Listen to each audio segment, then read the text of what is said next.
So what is the molar mass of calcium dihydrogen phosphate? Well, that's a mouthful, huh?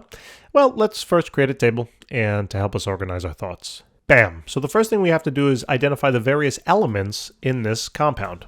So I see I have an element of calcium, I have hydrogen, I have phosphorus, and I have oxygen. So you're basically just labeling the letters, all right, or the elements essentially that you see. Next is to consider the number of atoms of each element we have. So there is a subscript of 1 here for calcium. So that means that calcium has 1 atom in calcium dihydrogen phosphate. Hydrogen now. In dihydrogen phosphate here, there are 2 hydrogens. But you don't have 1 dihydrogen phosphate, you have 2 of them. And therefore there would be 4 hydrogens in total. You take the subscript here of hydrogen and multiply it by the outside subscript. All right, for the dihydrogen phosphate. So that means there is 4. Same thing with phosphorus. The subscript is 1, but then you have to multiply it by 2. So there's 2 phosphorus. And then for oxygen, same thing. There's 4 oxygen here in dihydrogen phosphate, but then you have 2 dihydrogen phosphates. So therefore you got to multiply that by 2. So that's a total of 8.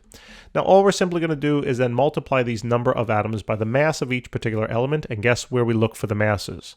Yes, the periodic table. So let's take a look. Here is the mass of calcium.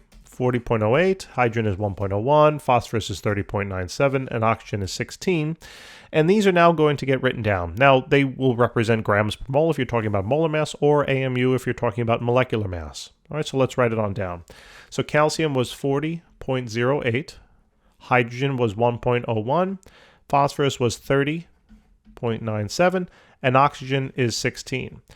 To find then the total mass of the element in the compound here, all you're simply going to do is multiply this row together. So to find the total mass of calcium now, it's simply 40.08. Because it's just 40.08 times 1. For hydrogen, it would be 4 times 1.01, so that's 4.04. Here, we're going to multiply 30.97 by 2, right? So that's 61.94. And then we have 8 oxygens, so we're going to multiply that on out, so that's about 128. And then to find the total mass now of the entire compound down here, all you have to simply do, add this column together.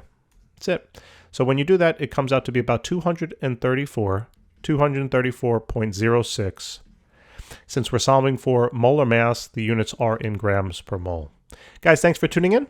Easy peasy. Hopefully that helps, and I'll see you in the next one. Take care.